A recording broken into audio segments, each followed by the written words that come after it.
Alan Cernick. I'm the attorney for the Michigan City Redevelopment Commission. This is our first meeting of the year, and I'm bringing it to order. It's about 1 minute after 5 o'clock.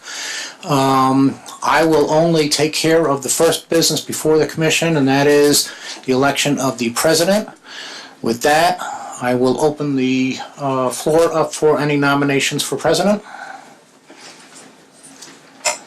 I nominate Ken Barron for president. Do we have, Mr. Barron, will you accept that? Okay. Any other nominations? Okay. With that, all in favor of Mr. Barron being appointed as the president of the Redevelopment Commission for the year 2020, please say aye. Aye. All opposed? Motion carries. Congratulations. Your meeting.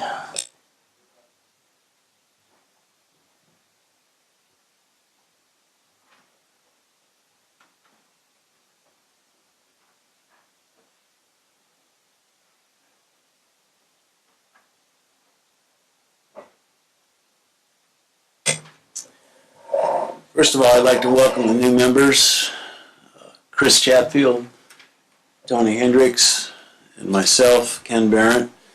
I'd also like to thank the commissioners who are no longer serving.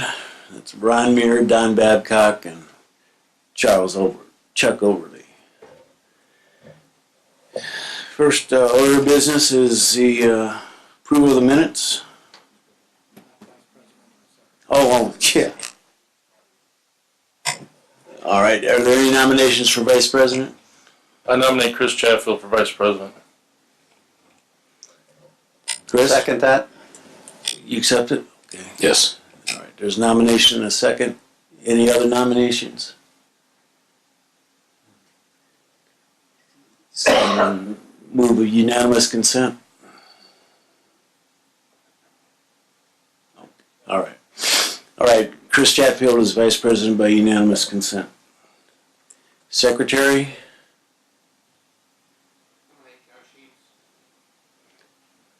John, you okay with that? All right. Any other nominations? I hear a motion for unanimous consent. Aye. So moved? All right. All right, now we'll get to the minutes. We have two sets here, the executive session of December 9th and the executive session and special meeting for December 18th.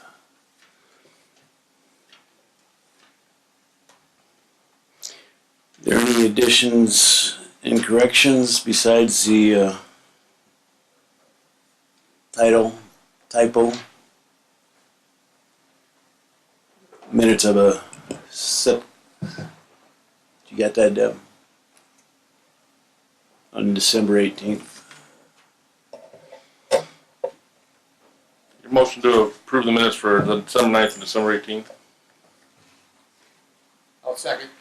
Motion second, we approve the minutes as presented. Any additional discussion? Hearing none, all those in favor signify by saying aye. Aye. Aye. Opposed, same sign. Motion carries. Okay, claims. Is that you? Just highlights of this.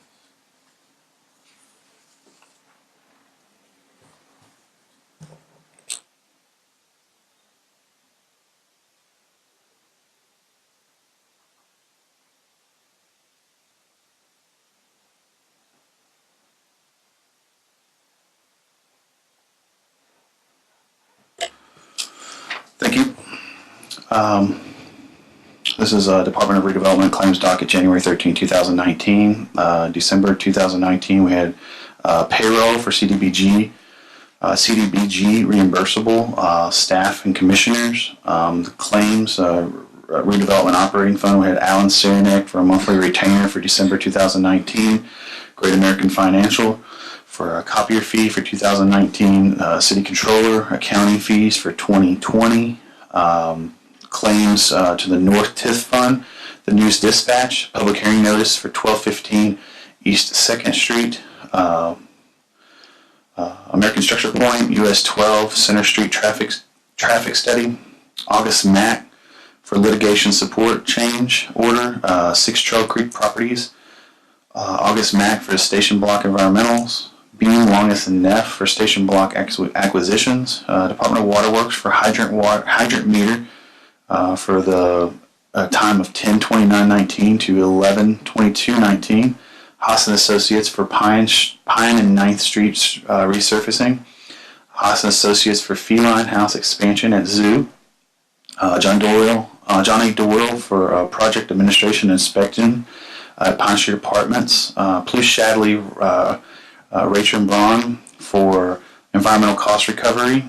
Plus Shadley, Rachel Braun for Trail Creek Properties expenses and advances. Plus Shadley, Rachel and Braun for 2001 Franklin Street. Saranac Law Offices for legal fees in the North TIF, December 2019. Stanhope Consulting for project at Public Outreach. Wallach, Summers, and Haas legal fees for Memorial Hospital site. Woodruff and Sons for construction ELA project pay. App 6. City of Michigan City reimbursement wire fees for lease payment 2019 double track. City of Michigan City reimbursement wire fees for lease payment 2019 refunded Lafayette Parker.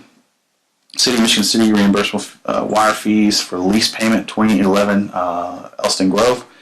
City of Michigan City reimbursement wire fees for lease payment 2019 Wabash Street. Claims to the South TIF Fund, Ameriplex, Marquette.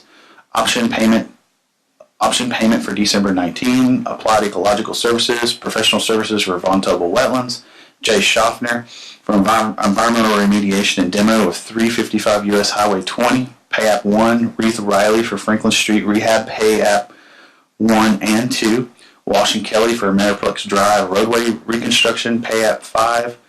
City of Michigan City reimbursement water fees for lease payment refund for 2011. City of Michigan City reimbursement wire fees for lease payment 2018 Ohio Street. City of Michigan City reimbursement wire fees for debt service payment refunded in 2015. Claims to the Northeast TIF, GAF ED bond, U.S. Bank debt service payment. Claims to U.S. Bank 2018 Ohio Street bond, Sanitary District, U.S. Bank. Reimbursement fees for Village Road Southwind stormwater improvement. That's all of our claims. Okay, any questions on the claims? Motion to approve. I had on the wire fees, the reimbursements. I'm assuming those are bond payments. Correct. If I'm not mistaken. I don't think they're the wire fees. Unless they're added to it, is that it? I don't have the answer to that right now. I can figure that out. I can find that out for us. All right. And the city controller, that's an annual fee, right? The $3,000. Yes. All right. Okay. There's a motion and a second that we approve the claims. Any additional discussion?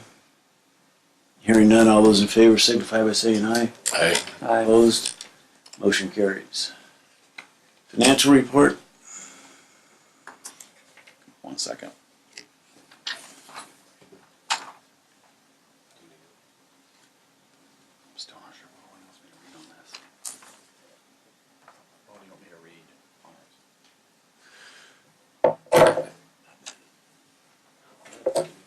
No.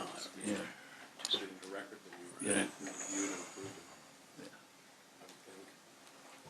I guess I would just say that we need to read and approve the financials versus a rundown of all the details. Yeah, that's What we've typically done is just to make sure we have a public record of the amount of money in each of the individual TIF accounts. I'm just making But sure. no, we don't go through the actual expenditures themselves. I'm just making sure that's what we're okay. Still sticking with it. Okay. Very good.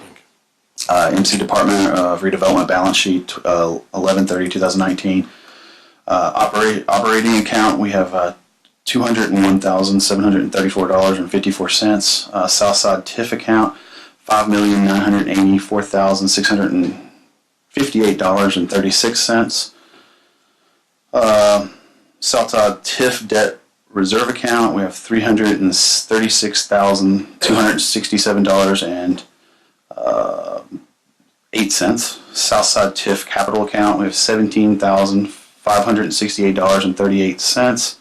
39 cents, sorry. North End TIF account, we have $2,448,474.34. Wabash Streetscape construction, we have $122,282.85.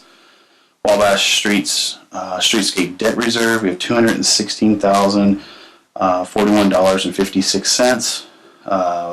Northeast TIF account, we have $124,154.27. Loans receivable, loan to the East Side TIF from operating account, we have $21,028.49. County Business Loan Fund, $133,333. Total assets of $9,605,547.88. Okay, any questions of Skylar on the financials?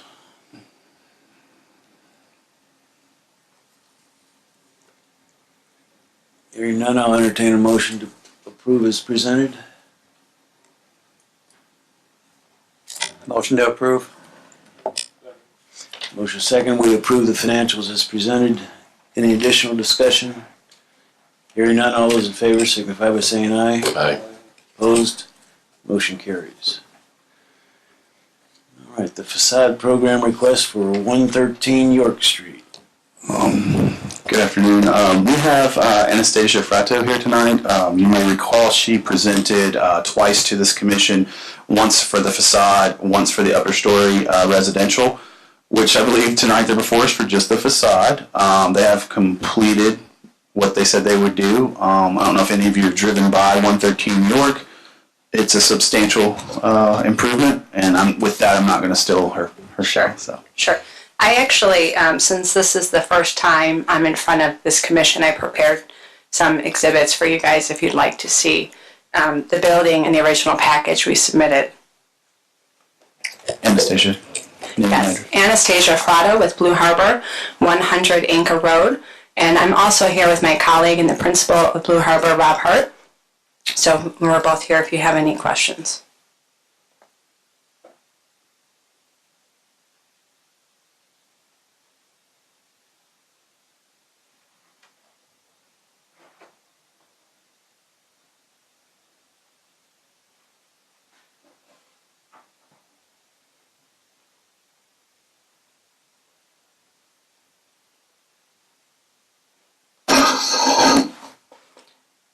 Okay, so I have two things circulated for the commission to see. The first is the part of the initial package that we submitted back in October for the facade grant program. The second is some before and after pictures showing some of the work that's been complete. So I can walk you through the scope of work that was done on the building. So again, this is part of the original Zorn complex. The building address is 113 York. The total building square footage is about 10,000 square feet. And we'll be back hopefully by the end of April in front of you guys on the upper story. But we are full swing into construction right now. The facade work has been completed. If you drive past, you'll be able to see the work open, the work complete. And we also have started our demo work. But as you can see here, we have about 6,000 square feet on the first floor, and we're having building out 3 residential units on the second floor. The scope of work that was completed, there were actually 37 new windows installed, new entry doors, a new glass garage door. We tuck pointed the entire building, so the entire south and east elevations were tuck pointed, the chimney, and then as needed on the north and west elevation. We also repaired a significant amount of bricks that were missing in the building. We added a secondary front entry door, and then there's the dumpster per code, and then a new roof on the first floor. All of these improvements for the facade were approved by the Elston Grove Historic Board, or the Historic Board, I should say, and all meet the Elston Grove design guidelines. And we did receive our CFO, our Certificate of Appropriateness for these improvements. In fact, earlier today we had the pleasure of touring Indiana landmarks through the building, and they were really pleased with all of the work that was completed. You'll also be able to see here the south elevation of the building. What was originally the original view, and then also the proposed view and all the window installations we made, adding a new entry door and a new glass garage door on that. The east elevation, so the original building had one main access point. When we toured the building, you could see there was an original archway that was pretty special and unique to the building. We opened that back up. So that is, now we have two access entryways into the building. And that's all into the commercial space. And then on the north elevation, which is actually facing the alley, we installed all new windows on the second floor, and then we also did tuck pointing where necessary. And then on the rear of the building, all new windows in the back. And then I've also included the COA that we received from the Historic Board. So we're before the Commission tonight requesting reimbursement for the $30,000 facade grant, which was the limit. For the grant, we actually invested over $100,000 in exterior maintenance work in the building, but it's the grant based on a perception with a cap at $30,000. So we've well exceeded that the grant amount. And so, Skylar, I've prepared our submittal package with our paid invoices that came from the title company, showing that we've paid over $107,000 in work for the exterior maintenance.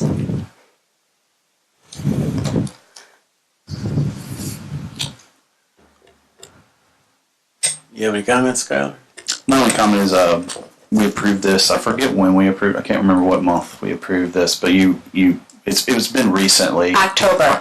Yeah. So you not drug your feet. You really did get this done in a timely manner. I appreciate that. I think the board can appreciate that as well. Thank you for having everything put together in a nice, neat packet. It's easy to understand. I would just ask that the board would approve the request tonight for $30,000. Any other questions or comments? Nice project. Thank you. There's a motion and a second. Is that right? Okay. I said it was a very nice project. Is what I wanted to make sure I got out was a nice looking project. Thank you. And a very nice package too. I wish all of them were this Thank you. concise. Any additional discussion? Hearing none, all those in favor of approval signify by saying aye. Aye. Opposed? Motion carries. Thank you. And I would welcome if any of you would like a tour of the building or would like to, I've extended that to Skylar as well. We're happy to show you the improvements that were made as well. Bring us another one.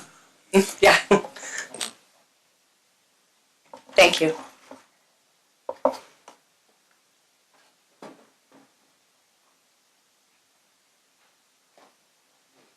The Ohio Street Certificate of Completion. Skylar. Before us tonight, Mr. Richie Deal and Chris Murphy, you may recall we reconstructed Ohio Street about a mile from 400 to Kiefer Road to 20. So we just need to, this is the final. This is it. This is it. This is the final step. After this, it goes back to the city, and it's all yours. All we have is the warranty, just in case something catastrophically fails out there. But this is the final completion letter for Ohio Street. For the record, Richie, will you state your name and address? Rich Deal, American Structure Point, and 2430 East Cleveland Avenue, Hobart, Indiana. So tonight we just need to approve the final certificate and acceptance of the road. And You guys should have copies of that up there, I believe. Yeah, I mean, I have a copy of their punch list over here in my hand that I did not forward on to you guys. It was all complete as of June of last year. We were just waiting for, there was a patch on US 20 to be done. It kept giving us problems. It was finished beginning of December, so we held off on this one till we were confident that everything was going to work out there. Okay. Any questions of Rich or Skylar on this? just a little bit extra on the patch. We're going to monitor that. I see Mr. Gorshika here tonight. He's going to keep an eye on that patch just to make sure. I think it sunk once and we think we've got it shored up, and he's just going to kind of monitor just to make sure that it stays where it's supposed to be. So just for everybody's knowledge.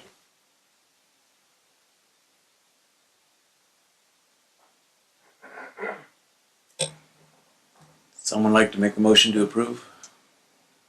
Motion to approve. Second. Motion and a second that we approve the certificate of completion for the Ohio Street project. Thank you very much. Any additional discussion? All those in favor signify by saying aye. Aye. Opposed? Motion carries. Okay, staying with Structure Point, the US 12 Bridge project. Good evening, Commissioners. Chris Murphy with Structure Point. Happy New Year and welcome aboard. Just some brief history on the Trail Creek project. The Trail Creek Bridge is owned by NDOT as part of their state highway system, US Highway 12. That bridge was identified due to condition for repairs and rehabilitation probably 2 years or so ago now.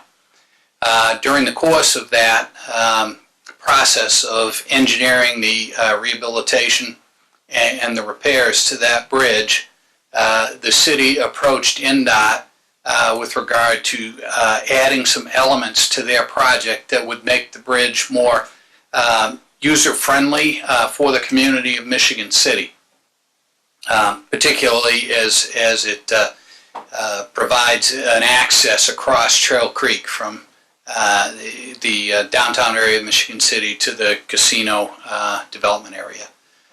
So NDOT agreed, and they worked with the city to provide a new typical section across the bridge that will provide a 10-foot multi-use path on the north side of the bridge and a 5.5-foot sidewalk on the south side of the bridge. By taking out the current median that's in the center of the two lanes and moving the two lanes together, created more room on the outside of the bridge. We had to add a little extra deck space, but NDOT agreed to do that. The city also asked NDOT if we could utilize a special crash railing between the travel lanes and the pedestrian areas that would provide about 18 inches of concrete barrier above the traffic lane, and then crash railing made of tubes above the 18 inches. And that'll allow traffic to actually see through the tubes and through the pedestrian railing that is mounted on either side of the sidewalk and the multi-use trail to enjoy the view that you can only obtain from the top of the Trail Creek Bridge as you pass over it. NDOT agreed to add those amenities to the project. They asked the city to compensate NDOT for the difference of the special railing over and above the standard concrete railing, which is on the bridge now, that NDOT would typically provide as a functional safety element on the bridge. So we worked up some details of the special railing, crash railing, also pedestrian railing, and we also worked up some details to change out the lights both on the approaches to the bridge on either side and on the bridge itself to decorative lights more consistent with the additional use of pedestrians on the bridge as well as state highway traffic. NDOT agreed with that. This evening before you is a change order with regard to those decorative lights. The decorative lights are what NDOT calls a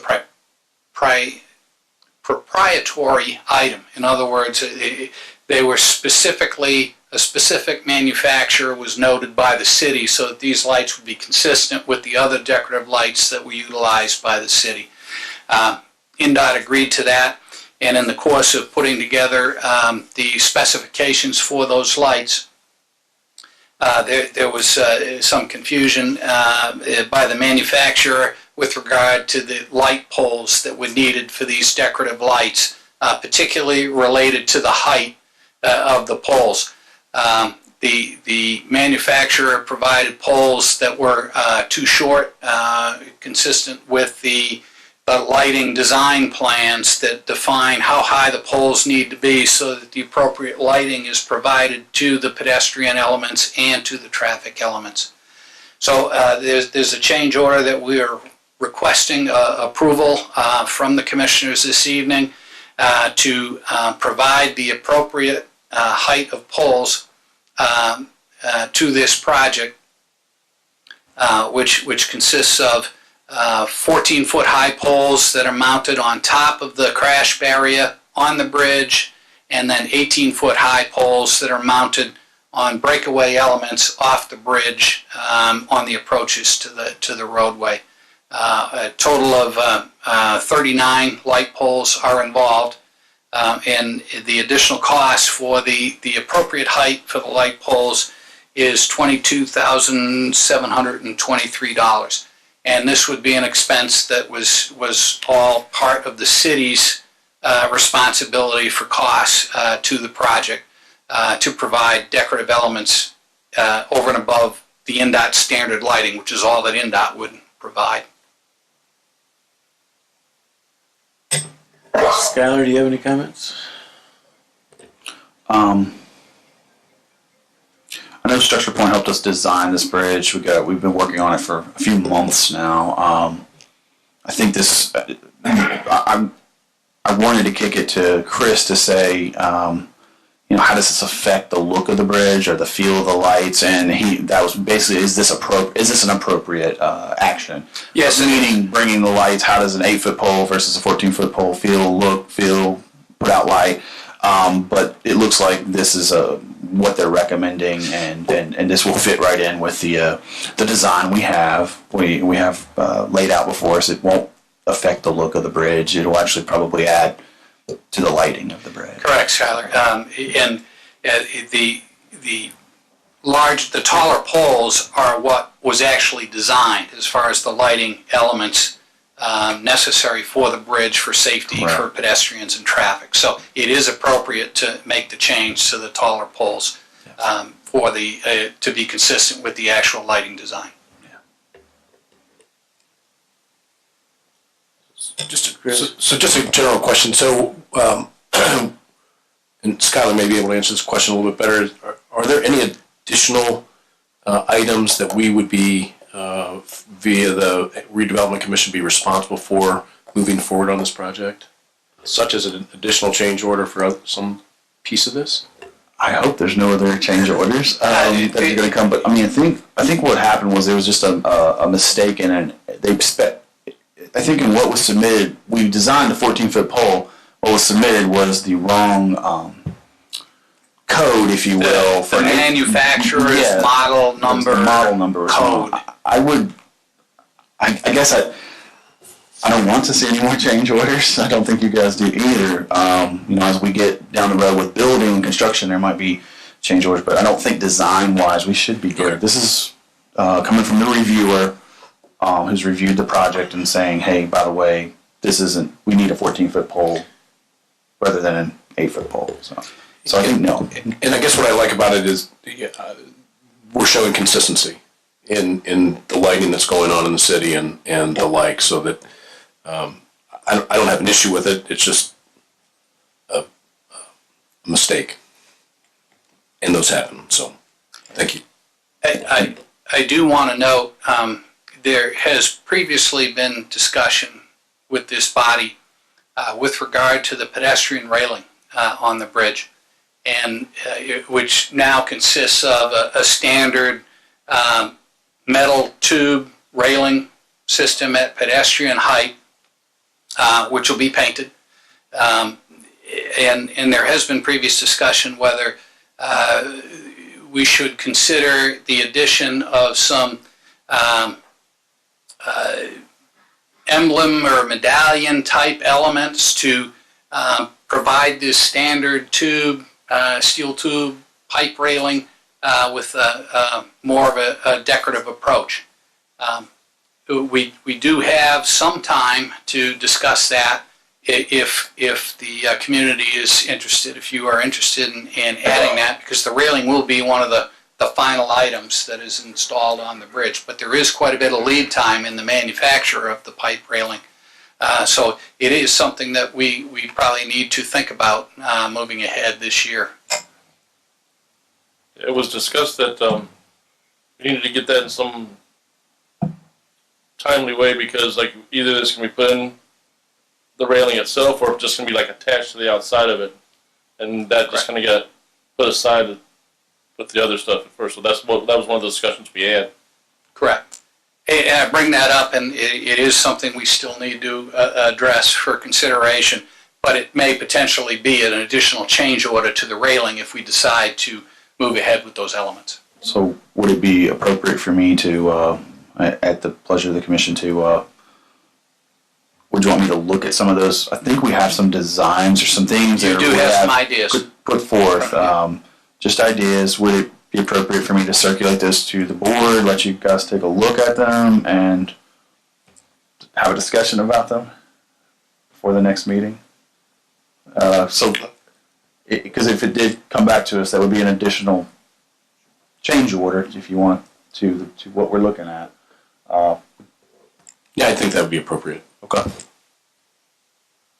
I just had one question. Were the light poles, the 8-foot poles, were they already received? Did they get received and then sent back? No, the issue was discovered during what we call the shop drawing review, when the details of the elements that are specified in the plans and specifications come to the engineer for review to make sure that the appropriate elements are being designed, manufactured to be delivered to the site. And it was discovered during that process that no, these poles are not tall enough per design to meet the lighting requirements. What is target completion date for the project? Target completion date will be at the end of the 2021 construction season. 2020 construction season, I'm sorry. The INDOT bid this project last August, September, in that time frame. Because it was later in the construction season, there was not an opportunity for this amount of construction to be complete in the year 2019, so that it would winter over in some form of maintenance of traffic during the bridge. The city asked INDOT if they could hold the start of construction, major construction, until the start of the 2020 construction season. So all construction will be complete in the 2020 construction season. Okay. And INDOT agreed. And so the work you've seen out there so far has really just been some preliminary work to set up for as soon as the weather clears and the contractor can get out there and start moving lanes. The phasing for construction, maintaining traffic, is to keep 2 lanes, 1 lane in each direction, open at all times. So they'll shove everything, 2 lanes over to one side of the bridge while they construct the first half, move traffic over onto the new first half while they do the second half. Okay. Any other questions or comments? My only comment on a transparency basis is this large project for the city. INDOT, as I'm looking at, put about $5.5 million into this project. Correct. And so it was a needed update, and our piece of this is a very small part of the overall with respect to the lighting and the other pieces. So Correct. And INDOT has worked, and the city has worked well together to accommodate the needs of the city on the state highway system. And INDOT over the years has really gotten much better at that, working with the city's needs. And this is just another example of working with the city to the better future of the community. Thank you. All right, we've got the approval of the change order on the floor. A motion to approve the change order of $22,723.10. I'll second. There's a motion and a second that we approve the change order as presented. Any additional discussion? Hearing none, all those in favor signify by saying aye. Aye. Opposed? Motion carries. Thank you, Commissioners. Thank you. Okay, the former memorial site, project update.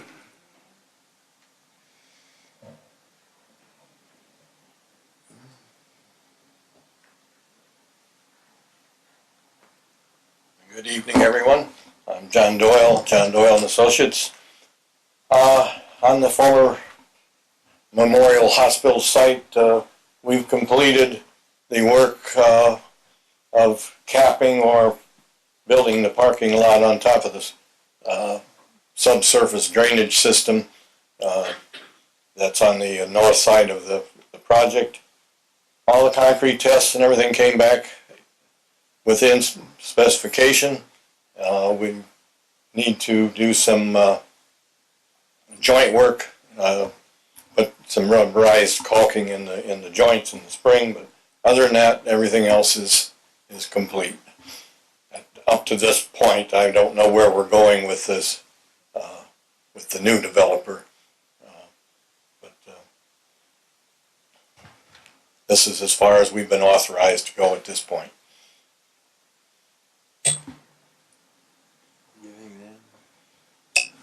Nothing with regards to what John is reporting on. Where we are with the new developer is that, as was discussed at the December meeting, and the non-binding term sheet that was approved by the commission at that point, because of the holidays and because of various vacations on both sides, we are hopeful of getting together sometime next week to hopefully start working on and can hopefully have before the board a project agreement and all subsequent documents to go with that for the February meeting, and at which point then we can also have some timelines as to benchmarks as to actual construction commencing all the way up to when occupancy can occur. So one thing I think from your viewpoint though, John, is that we do know that the group that has submitted their project, there'll be nothing changed with respect to the work that has already been done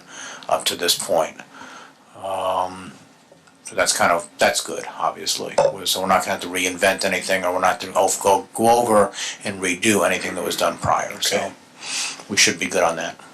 Well, I would point out that basically what we have installed there now as the stormwater detention system is half of what was to be required under the original development.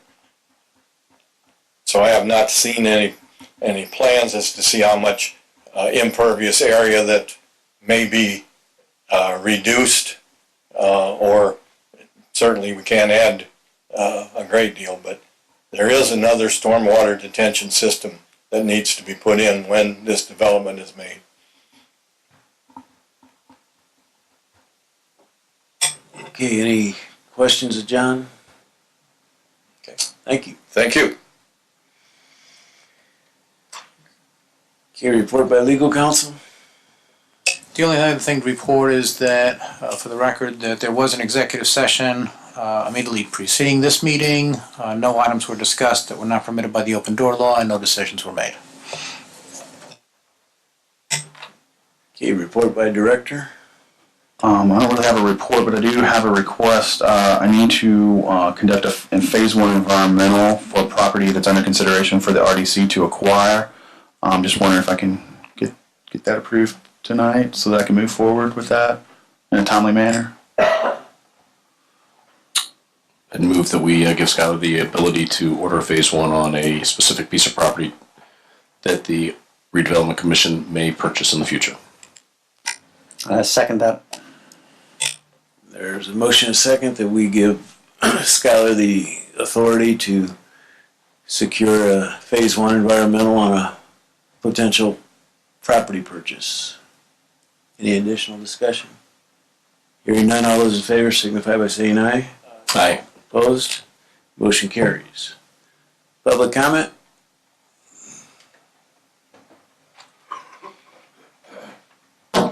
Good evening. My name is Dahlia Gigas. I'm here with the Commission on Sustainability, and I'd like to remind people, especially people watching at home, that the Cheney Run Carwick Plaza redevelopment project needs public input on recreational abilities. So if you would like to put in, if you're interested in a bike trail or a birding spot or fishing, what would you like to use that area for? It's going to be a beautiful park.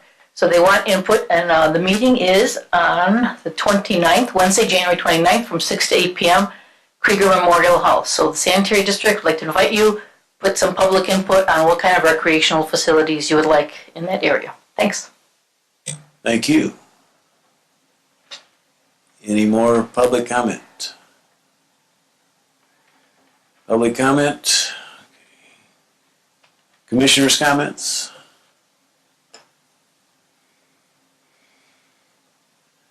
All right, next meeting date will be February 10th. And with that, I'll entertain a motion to adjourn. So moved. Motion and second, we adjourn. All those in favor signify by saying aye. Motion carries.